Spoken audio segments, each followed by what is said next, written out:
That's just down. I want it.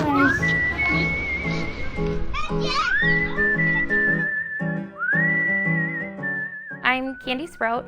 We are here in Rochester Hills, Michigan at Kitty Club Childcare and Preschool Center. We are a childcare and preschool center that offers care for children ages birth through 5 years old. We generally, on any day, have roughly around 80 children. When we were running before the closure, we had about 80 kids that were in the facility every day. We are now running, we usually have anywhere from 20 to 30 kids that are here daily as well right now. I'm kind of getting numbers back. I mean, we have 10 kids again, so like that's a pretty good compared to what we did, but still significantly less than what we had. And one of the weirder things is that I always worked with somebody else. I always had an assistant teacher. When I'm over 12 kids, I have to. I haven't worked with somebody else in months. So I was thinking about it the other day. I was like, oh my gosh, when I work with another assistant, it's gonna feel so good. Like I'm no longer doing an I mean, I feel like I run with my head cut off sometimes because it's like, all the kids want me. It doesn't matter if there's 5 of them or 10 of them, they all want my attention. So I said, I thought to myself, that would probably be the weirdest thing to come back to. That's probably my biggest change as well.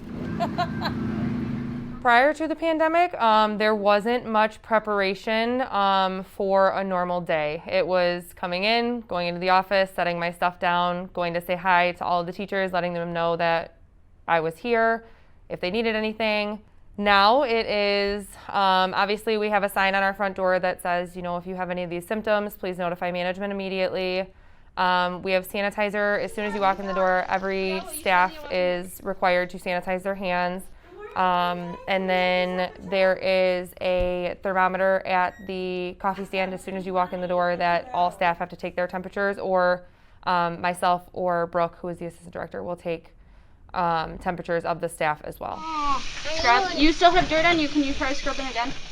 Washing hands throughout the day is every hour with the kids and the staff. We already wash hands a lot, but it's even more now. Scrub it up, the bathtub.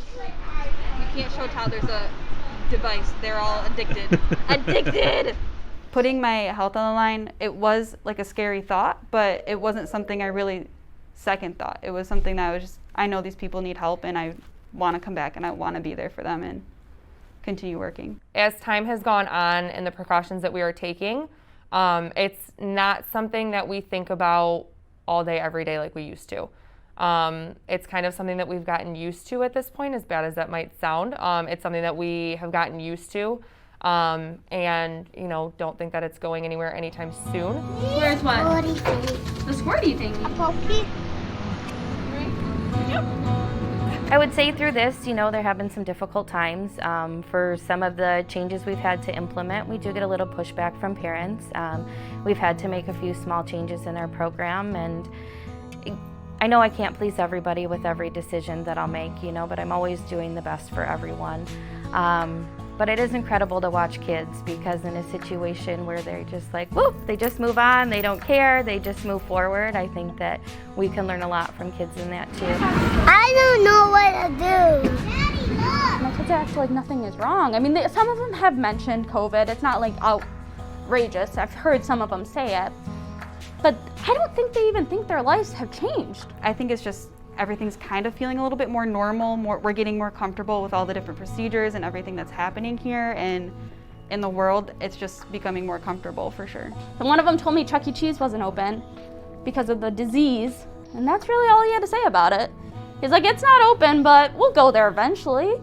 Or like some of them will be like, will you come over to my house after you know what? And I'm like, yeah, I'll come over to your house after that. But I totally agree that I think children have handled this way better than adults. I mean, we've gotten a lot of praise from parents when we were opening at the very beginning for essential workers, and then when we opened up in June for everyone to come back. We got a ton of praise from parents, because even if they're working from home, it's hard to get things done at home with their kids there. And they need some sort of structure. I mean, they might be getting some sort of structure at home, but it's much different than what they get at school. They're just naturally happy people.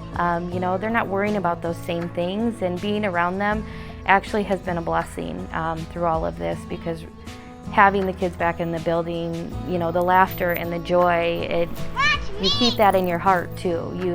You forget about some of the negative things that are going on in the world, and you can stay positive and keep yourself focused on having a positive attitude and moving forward with everything as well.